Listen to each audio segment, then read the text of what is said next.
Lorsque je parle de l'évolution ou de la réussite de mes élèves, les premières questions que l'on se pose souvent, c'est combien de kilos est-ce qu'elle a perdu ou est-ce qu'il a perdu et en combien de temps. Enfin bref, tu vois le genre de questions et limite c'est normal. Car même nous, en tant que coach, on communique très souvent sur ces sujets, avec des avant-après et ainsi de suite. Pourtant, un coaching, c'est bien plus que ça. D'ailleurs, mes élèves ne parlent plus de leurs symptômes de départ, mais plutôt de la qualité de vie. L'énergie, l'organisation, la confiance en soi, la vitalité et bien entendu ensuite la résolution de leurs problématiques de départ. Aujourd'hui, je souhaite partager avec toi le parcours d'Isabelle.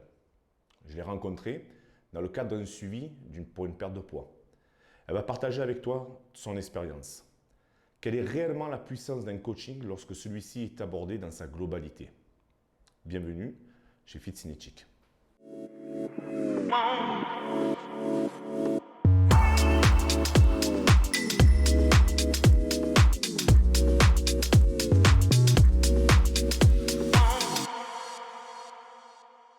Salut à tous, on se retrouve maintenant dans le studio de coaching de Fitcinetic avec Isabelle qui va nous parler aujourd'hui de son parcours. Salut Isa. Bonjour Mika. Alors, est-ce que tu peux déjà te présenter, nous expliquer qui tu es, d'où tu viens, voilà. Bien sûr. Alors, je m'appelle Isabelle, j'ai 58 ans, j'ai 3 enfants, 6 petits-enfants. Voilà, je suis divorcée et je travaille, je suis fonctionnaire. Fonctionnaire, d'accord. Voilà, c'est ça. Donc sur la région marseillaise. C'est ça. Ok.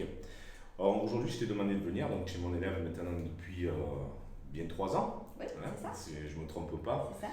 Et j'avais envie un petit peu que tu partages ton histoire, ton parcours, pour que l'on puisse comprendre réellement ce que c'est qu'un véritable coaching que l'on va faire dans sa globalité. D'accord? D'accord. Ben voilà, déjà, est-ce que tu peux nous dire un petit peu quelle était ta vie avant ton coaching? Alors, bien ma vie avant, c'était, j'étais pas du tout sportive.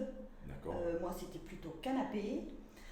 Bien sûr, bouger forcément, quand on a des enfants on bouge, mais pas comme il faudrait. Après, j'ai fait beaucoup de régimes qui ont marché pour certains, d'autres qui n'ont pas marché. Donc déjà, prise de poids, Prise de poids, oui, prise de poids au bout suite aux grossesses. Suite aux grossesses, un bon laisser-aller en fait. D'accord. Voilà, donc du coup, prise de poids. Donc j'ai quand même essayé de faire des choses. Et forcément, je te dis, ça a marché, ça n'a pas marché, j'ai perdu, j'ai repris plus, je pense comme beaucoup de femmes. D'accord, donc tu étais vraiment dans la dynamique de l'effet yo-yo, quoi. Tout à fait, D'accord. tout à fait, c'est ça. Pourquoi à cette époque-là, tu penses que ça ne fonctionnait pas? Je pense que je n'avais pas les bons outils. D'accord. Et puis, j'avais pas la motivation en fait. J'avais la motivation, oui, sur le moment. Et puis, au bout de quelques temps, je lâchais parce que c'était trop contraignant, trop difficile peut-être à mon goût. Donc, je n'arrivais pas à poursuivre dans le temps. D'accord. Lorsque tu parles de perte de poids, c'était une perte de poids de combien de kilos qu'il te fallait à cette époque-là? C'était bien. Alors, au fil des années, ça a augmenté parce qu'au début, j'avais, allez, on va dire 4-5 kilos peut-être. Et au fur et à mesure des grossesses, forcément, j'ai pris plus. Donc, forcément, j'avais plus à perdre. Donc, je dirais une bonne vingtaine. Après, au bout d'un moment, une bonne vingtaine de kilos. D'accord, donc c'est vraiment monté crescendo au fil des années.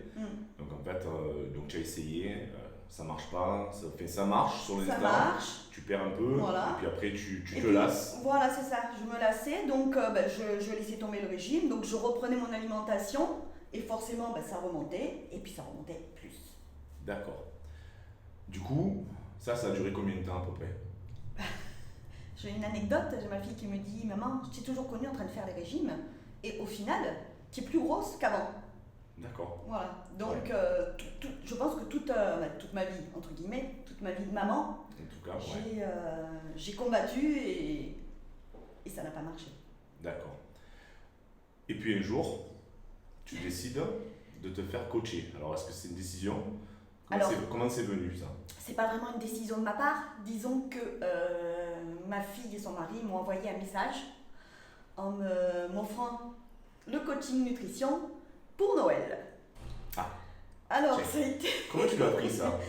Je me suis dit, de toute façon, encore un truc qui va pas marcher, donc je le fais pas. Tant pis, c'est un cadeau, mais je le fais pas, voilà. Et du coup, ça mûrissait quand même un petit peu. Je me suis dit, mince, il y a quand même un message, c'est qu'ils me voient pas bien, c'est qu'effectivement je n'étais pas bien dans ma peau. Et donc, au bout de 3 mois, j'ai décidé de t'appeler. D'accord. Voilà. Donc, le fameux coaching nutrition. Voilà, le fameux C'était coaching nutrition. avec moi. Oui. Donc, ton beau-fils et ta fille, bon, c'est Benoît, c'est un de mes anciens élèves, d'accord, un combattant aussi que j'ai eu le plaisir et l'honneur de coacher, de préparer pour un de ses combats. Tu avais déjà vu les résultats qu'il avait eu déjà? Oui. Et ça t'a motivé ou pas? Forcément, ça m'a motivé, mais j'étais quand même pas trop dans l'objectif parce que pour moi, je me disais que ça n'allait pas marcher sur moi. Sur toi. Voilà. Alors pourquoi tu avais cette impression? Parce que je me connaissais et comme je sais que j'ai toujours lâché à un moment donné parce que j'étais plus motivée, parce que c'était trop difficile, comme je t'ai expliqué. Donc j'avais l'impression, je pensais que sur moi ça n'allait pas marcher. D'accord. Donc quand même aussi un gros manque de confiance en toi. Tout à fait. D'accord. Tout à fait. Ok. Il se passe donc 3 mois. Oui. Et tu viens à la maison. Et je viens à la maison. Voilà. Alors moi je me rappelle ce jour-là. Comme toi tu as des anecdotes, moi j'en ai une qui est marquante pour moi et que je partage souvent avec mes élèves, notamment lorsque on a pu se rencontrer en extérieur avec d'autres élèves qui m'ont parlé aussi de toi et tout ça. Souvent, pour moi, un des faits les plus marquants chez toi, ça a été ces escaliers. Tu te rappelles? Oui. Je t'en ai déjà parlé. Donc tu avais une petite vingtaine d'escaliers à monter, Oui, à peu près, en gros, oui. pour rentrer chez toi. Et je me rappelle que tu étais venu donc m'ouvrir au portail et on a monté ces fameuses 20 marches. Et quand tu es arrivé en haut, je t'ai vu essoufflé. Tout à fait. Vraiment. À ce moment-là, tu pèses combien à peu près au niveau poids? Tu es à combien? Je dois être à 86. C'est ça. Et ces 86 kilos, tu n'arrives plus à les supporter par contre? Non. D'accord. Non, je pouvais plus me... Parce qu'en dehors du poids, il y a aussi l'aspect manque d'entraînement physique. Complètement. Le fait que tu n'avais jamais fait de sport, toi, à ce moment. Alors, j'ai essayé, malgré tout, je m'étais inscrite dans une salle de sport. Alors, j'y allais, mais je me sentais pas du tout à l'aise parce que du coup, je n'avais pas d'aide. Je ne savais pas si ce que je faisais c'était bien. Je ne savais pas, puis je me retrouvais avec des personnes qui étaient déjà bien à l'aise, qui te regardent un peu de haut. Tu avais l'impression que tu n'étais pas dans ton monde, j'étais pas à à ta ma place. Non, À ta place, non. Donc du coup, j'ai essayé de faire quelques trucs, mais... Et là, c'est intéressant. Du coup, quand tu as été à la salle, qu'est-ce que tu faisais comme programme? Tu y allais, tu faisais quoi? Je peux pas te dire, je n'avais pas de programme, puisque il y avait par exemple, il y avait des vélos. Je montais sur le vélo et puis voilà, je faisais du vélo. Bon. Ou alors il y avait des programmes où on faisait un peu comme de la Zumba, des choses comme ça, mais déjà moi au début je suivais pas, donc j'étais un peu perdue. Et puis honnêtement je savais pas ce à quoi ça allait ce que ça allait m'apporter en fait. Je comprends. Donc voilà. Bon, du coup, quand tu vas en salle de sport, les appareils de cardio sont tes amis au final. Oui. Parce que tout ce qui est machine, les poids et tout ça, tu n'y allais pas. Non, je n'y allais pas. Non, D'accord. non, pas du tout. Donc pas de programme. Ok, donc on se rencontre une première fois, donc chez toi, on boit un café, on discute. Oui. Ça se passe comment? Ça se passe bien. Ouais. Ça se passe bien et là tu me fais comprendre que la nutrition c'est bien, mais le sport c'est primordial et ça va de pair avec la nutrition. On obtient toujours des résultats avec la nutrition, mais avec le sport, forcément, ça décuple les résultats. Donc du coup, tu te livres aussi un petit peu ce jour-là. On craque un peu aussi. On craque un peu. Oui. C'est normal, parce qu'on se met à nu. Tout à fait. C'est important. Et cette première rencontre, en fait, c'est elle qui va déterminer réellement la façon dont on va travailler ensemble. En fait. C'est pour ça que, pour ma part en tout cas, j'essaie toujours de rencontrer les gens. Si c'est du coaching que l'on va faire à distance, on va essayer d'avoir un entretien en visio ou un entretien téléphonique à minima. Voilà, c'est hyper important de prendre un premier contact parce que, comme je le dis tout le temps, et toi tu le sais peut-être plus que les autres, c'est qu'on forme une équipe entre un coach et son élève. Tout à fait. Et on est là pour travailler dans le même sens. Et si on ne connaît pas la personne avec qui on travaille, d'un, c'est difficile d'avoir confiance, déjà d'un, et puis de deux, de comprendre quelles sont les réelles motivations, les forces et les faiblesses de la personne avec qui on bosse. Du coup, je m'en vais. Qu'est-ce qui se passe dans ta tête? J'avais un espoir, on va dire. J'avais un espoir, mais toujours cette réserve. Toujours cette réserve de me dire ça va peut-être pas marcher. J'avais toujours cette appréhension malgré tout. Donc du coup, d'un coaching nutrition, on est passé sur un coaching directement sport-nutrition. Tout à fait. D'accord. Et puis on a fait notre première séance. Oui. Alors, comment se passe cette première séance? J'étais essoufflée, j'arrivais pas à faire, je sais pas, moi je me rappelle même plus, 10 squats.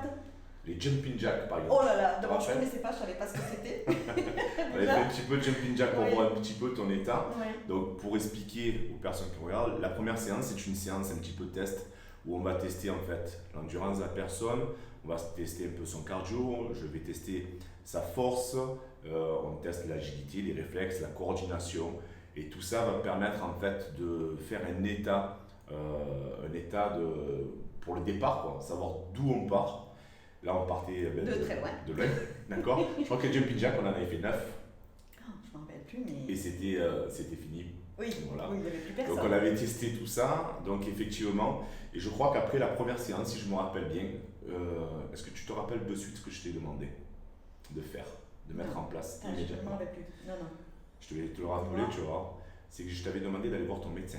Oui, c'est vrai, exact. Et qu'on allait faire de suite des examens un petit peu plus approfondis. Parce que pour moi, tu étais vraiment au niveau surtout de l'essoufflement, on était vraiment sur un niveau qui était quand même assez élevé. Donc on a pris contact, tu as pris contact avec ton médecin qui t'a prescrit en fait un électrocardiogramme et un test à l'effort pour voir un petit peu pourquoi tu avais en fait ces problématiques déjà, et tu avais aussi mal à la tête. Oui, tout le temps. Voilà. Oui, dès que je faisais un effort, mal à la tête. D'ailleurs, au niveau des mots que tu avais, c'était quoi les mots que tu avais à cette époque-là? On parle mal de tête dès que tu faisais un effort. Écoute, tu sais quoi, j'ai carrément oublié. Maintenant, comme je n'ai plus cette problématique-là, j'ai carrément oublié. Heureusement, j'ai révisé mes dossiers. Dis-moi. Mal de dos? Oui. Essoufflement? Les maux de tête? Maux de tête, oui. Tu avais des problèmes de peau? Problèmes de tension? Tout à fait. Ça, voilà, c'est des choses que tu avais. Problèmes de genoux? Problèmes de genoux, des douleurs articulaires. Tout à fait. Donc tout ça, c'est des douleurs que tu avais en fait au départ, tu dormais très mal aussi. Donc voilà. Donc ça, c'est des choses qui étaient chez toi, qui étaient déjà ancrées depuis plusieurs années. Et le problème, et tu me dis si je me trompe, c'est que tu t'étais habitué à vivre avec ça. Pour toi, c'était devenu normal d'avoir mal au dos, par exemple. Bien sûr, c'était du quotidien. Oui. Donc tu vis avec, effectivement. Et on s'habitue. Tant bien que mal. Oui. Ok. Très bien. Donc du coup, on a fait cette première séance. Est-ce que tu avais envie de revenir ou pas? Tu arrives à te rappeler de ça? Oui, ça je m'en rappelle. Oui. Je pense que ça m'avait quelque part débloqué. Alors, te dire quoi, je ne sais pas exactement, mais j'avais envie de continuer. Oui, tout à fait. Tout à fait, parce que je pense que ton approche était complètement différente de peut-être ce que je pouvais après attendre. Et oui, j'avais envie de continuer, ça c'est sûr. D'accord. Du coup, tu me dis qu'à une certaine époque, donc tu as fait plein d'essais déjà. Donc tu avais déjà vu des professionnels de la santé, diététiciens, nutritionnistes, et tu arrivais tu continuais en fait avec eux ou tu allais une fois en one shot et puis c'était terminé? Alors sur certains, effectivement, j'ai pas persévéré. Le dernier en date, c'était un médecin acupuncteur avec qui effectivement j'avais perdu 20 kilos. Donc ça marchait très très bien. Et puis le jour où j'étais en phase de stabilisation, c'était quelque chose qui me coûtait aussi. Donc je dis pas au niveau financier. Financièrement bien sûr. Et du coup, puis j'avais mon mari qui n'était pas trop d'accord pour que je poursuive. Donc du coup, en période de stabilisation, je me suis dit c'est bon, je suis sortie d'affaires, je laisse tomber. D'accord. Et puis je suis remontée. Ok. Là tu as dit deux choses intéressantes. Donc tu avais déjà l'impression d'être sortie d'affaires. Oui. Tu as parlé aussi, alors on va pas s'étendre dessus, mais que dans ton entourage finalement, il n'y a pas tout le monde qui est adhéré à ce que tu es en train de faire aussi. Et ça, par contre, c'est quelque chose qu'il faut vraiment expliquer aux gens. C'est-à-dire qu'il faut essayer de se débarrasser le plus possible des facteurs limitants et bloquants. Voilà, l'entourage, dans un processus comme le tien, il est hyper important que tu te sentes soutenu, aidé et que les personnes adhèrent avec toi. Si tu sens que ce n'est pas le cas, il vaut mieux se couper un petit peu et puis rester focus et concentré avec ton coach ou ton nutritionniste, peu importe la personne, le professionnel avec qui tu vas travailler. En tout cas, il faut rester focus et essayer de s'entourer d'autres personnes qui ont le même état d'esprit que toi. Donc ça peut être des amis, ça peut être certains trouvent ça sur des groupes Facebook ou une communauté particulière. En tout cas, il est important de s'entourer de gens qui ont le même état d'esprit que toi, parce que sinon, moi je le vois par exemple aujourd'hui en tant qu'entrepreneur, si je n'ai pas des gens qui ont le même état d'esprit que moi, en fait je me retrouve avec des gens qui vont me dire ne fais pas ci, ne fais pas là, attention c'est dangereux et tout ça, et finalement on me freine plus qu'autre chose. Donc voilà, c'est exactement la même chose dans ton cas, et ça c'est hyper important, c'est peut-être un conseil que je vais donner, c'est vraiment de se dire, si je rentre dans une certaine démarche, il faut absolument aujourd'hui que je m'entoure de personnes qui sont dans la même démarche que moi. Parce que sinon, tu as bien vu que le résultat. Oui. D'accord. Donc du coup, ça t'a bloqué. Ça m'a bloqué, j'ai arrêté et je suis remontée au niveau de mon poids. J'ai repris tous mes kilos. Tous mes kilos. Mais tu avais pris déjà des habitudes alimentaires quand même. Oui, j'avais pris des habitudes alimentaires, mais tu sais, les mauvaises habitudes alimentaires, elles reviennent très très vite. Et pour ma part, comme je suis très gourmande, eh ben, allez, en avant. Donc voilà. Ok. Voilà. D'accord, du coup, on a fini notre première séance. Oui. Tu rentres à la maison. Tu es motivé pour revenir. Oui. À cette époque-là, on fait ça dans des parcs. Oui. Le soir. Le soir. À la lumière du lampadaire, voire même avec le téléphone portable. C'est ça. Parce qu'on est dans un parc, du coup on a fait du chemin quand même. Ouais. Parce qu'aujourd'hui, voilà. Sous la pluie. Sous la pluie. On se cachait sous les arbres. Oui. Voilà. Donc si avec ça on n'a pas de la motivation, franchement, en termes de nutrition, ça se passait comment du coup? Alors en termes de nutrition, comme j'avais eu déjà quelques habitudes, on va dire, pour moi c'était pas franchement difficile, ça m'allait très très bien. Ce que tu m'as proposé était vraiment très très bien planifié. Il y a des choses auxquelles je ne connaissais pas, par exemple le lait de coco. Les recettes à base de lait de coco, tout ça, ce genre de choses, je ne connaissais pas du tout. Et en termes de saveur, ça t'a apporté de nouvelles choses. J'ai adhéré de suite parce que c'était nouveau et franchement, j'ai pas du tout eu la sensation de faire un régime. D'ailleurs, tu m'as toujours dit, ce n'est pas un régime. Voilà. Ça, c'est important. On fait pas de régime. On fait pas de régime. Donc, du coup, franchement, j'ai de suite adhéré. D'accord.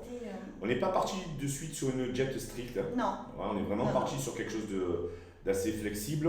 Le but, c'était vraiment, à cette époque-là, à ce moment-là, de t'apporter des solutions au quotidien qui te permettront de manger plus correctement, de faire comprendre comment fonctionnait aussi la nutrition, parce que ça aussi, pareil, on reste là-dessus, sur le fait qu'on travaille avec des élèves, on ne travaille pas avec des clients, d'accord? Donc des élèves, c'est quoi? C'est quelqu'un à qui tu dois apporter tes connaissances. Donc le but, c'était vraiment ça, de changer ta façon de faire les choses, de petit à petit, progressivement. Au début, je te donnais pas mal de recettes qui te permettaient un petit peu de tester tout ça. Ouais. Et du coup, les mois passant, on va dire, plutôt, entre ton activité sportive, tu étais à combien de séances là? 3 séances par semaine. Ouais. Et puis en dehors de ça, j'allais marcher tous les jours. Voilà. Vraiment tous les jours. Marcher. Quand je le dis, il y en a qui ne veulent pas écouter, ils disent c'est pas très grave de ne pas marcher. Non, c'est une des bases. Alors, je ferai sûrement une vidéo sur ça, sur la marche et l'impact que ça va avoir sur ton métabolisme. Ça, c'est hyper important, la marche, de rester tout le temps en fait, active et en mouvement. Okay, et on se retrouve quelques mois plus tard avec combien de kilos en moins? 20 kilos. 20 kilos. En combien de temps on a fait ça? Parce que ça, c'est la question que tout le monde se pose. C'est combien de kilos en combien de temps?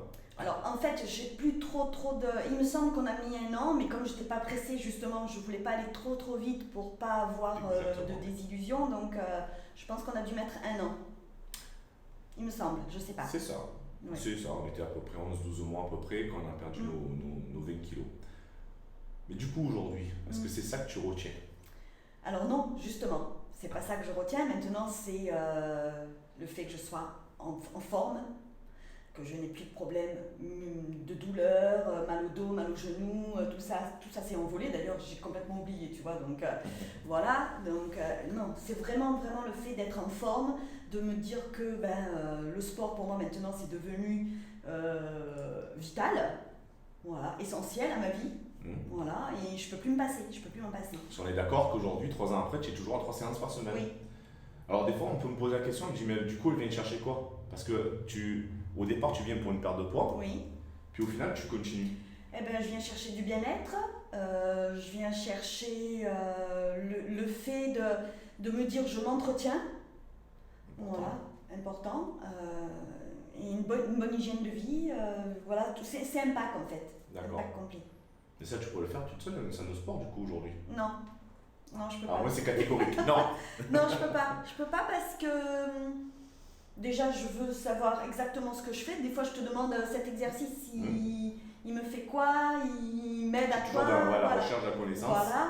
Et non, j'ai besoin de ça. J'ai besoin de ça. D'accord, toi, tu as vraiment besoin Oui, d'être avec quelqu'un. moi j'ai besoin d'être qui te avec guide, quelqu'un. Oui. C'est important. Oui, parce que au bout d'un moment, tu peux toujours faire n'importe quoi. Tu vas sur une nouvelle machine que tu ne connais pas, tu peux très bien faire n'importe quoi et te blesser, par exemple. Donc non. Toi, pour toi, c'est un cadre qui est rassurant. Oui, c'est un cadre. Oui, tout à fait. Pourtant, tu sais que tu as les capacités de le faire aujourd'hui. Oui, peut-être. Mais Sûrement. Et là, c'est encore un petit peu de travail à faire là-dessus.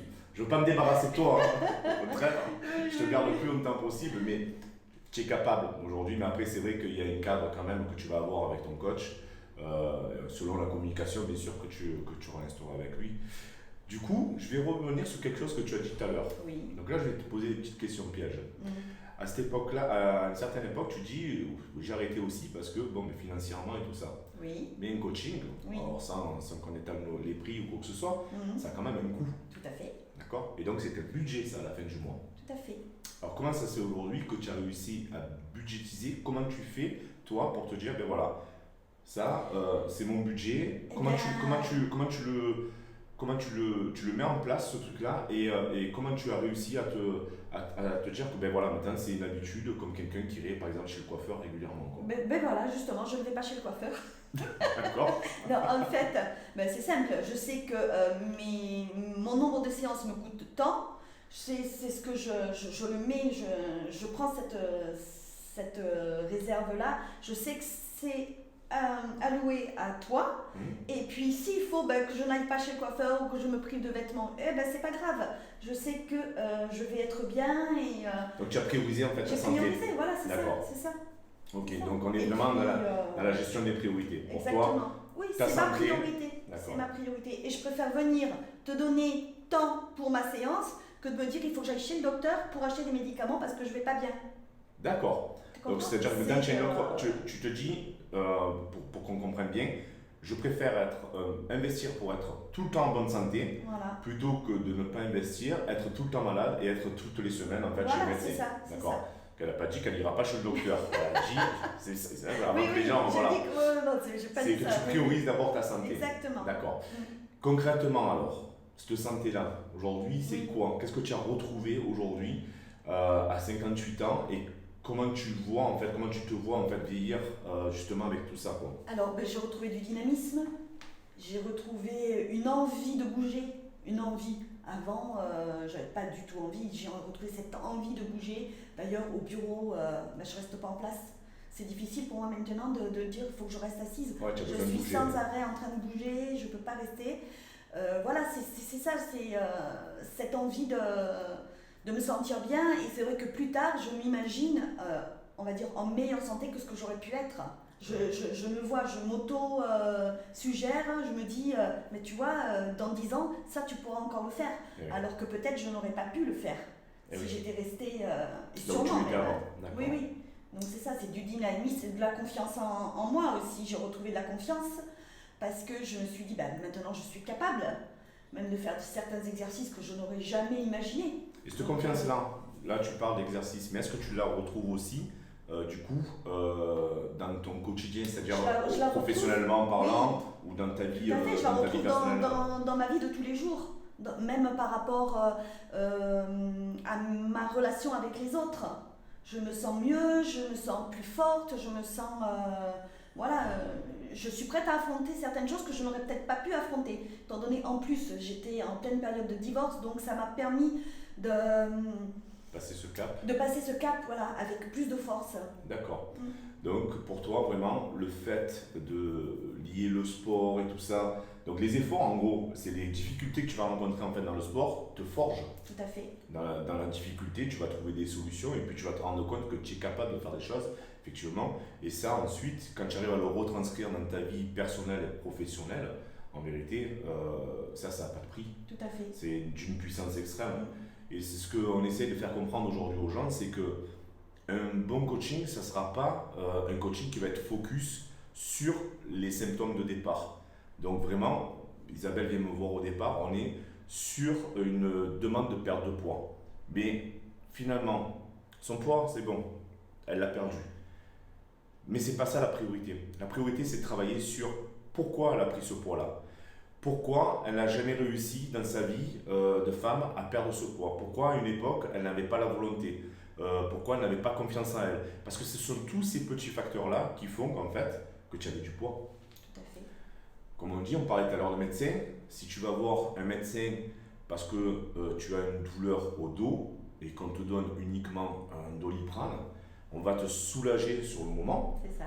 Mais ta douleur au dos, si on ne trouve pas la cause, ça peut être un mouvement récurrent que tu fais qui te fait mal, ça peut être il y a tellement de choses qui font que, ou ça peut être une autre pathologie tout simplement, mais si on ne travaille pas sur la véritable cause, ça sert strictement à rien en fait de soigner les symptômes. Et le problème du poids aujourd'hui, c'est que très souvent on veut traiter juste le poids, faire maigrir les gens sans travailler en profondeur. Aujourd'hui, toi, tu as pu travailler en profondeur, on a travaillé sur tes habitudes alimentaires, tes habitudes tout court aussi, les habitudes de vie. On a cherché à comprendre ce qui n'allait pas aussi pour pouvoir les régler petit à petit. On a repris confiance, tu as repris confiance en toi. Aujourd'hui, tu as de la force. C'est plus difficile de te soumettre à certaines idées, mais quand tu peux défendre tes idées, tu vas jusqu'au bout. Dans ton travail, tu es plus à l'aise, tes relations avec tout le monde, et tout ça font que tu te sens beaucoup mieux dans ta peau aussi. Et quand tu te sens mieux, tu lâches prise, notamment sur le poids et tout ça. Tu peux manger sans complexer, tu peux manger sans te poser des questions en te disant ouais, mais là, qu'est-ce que je vais faire, c'est n'importe quoi, je suis en régime, pas en régime, il n'y a pas de régime. Voilà, c'est ça qui est important. Et du coup, c'est vrai que ton changement, pour moi, si tu es la première aujourd'hui à faire cette interview, c'est pas pour rien, c'est que tu corresponds totalement et tu représentes totalement ce qu'est un véritable coaching réussi. Parce que tu es parti d'un point où on était très très loin, tu avais des idées de ce que c'était la nutrition et tout ça, il a fallu casser tous ces mythes là aussi, tout en changer. Et aujourd'hui, tu te retrouves, tout le monde, en tout cas, moi je connais une grande partie de ta famille maintenant, tout le monde trouve que tu es quelqu'un d'épanoui, que tu es quelqu'un où tu es bien dans ta peau, tu es tout le temps souriante. Les autres élèves qui te croisent, ils me demandent souvent, waouh, c'est qui, tu as vu comme elle bouge et tout ça. Donc moi je suis tellement fier de ce que tu as fait, donc j'en profite aussi pour te le dire que je suis très fier de toi, parce que tu as su t'investir.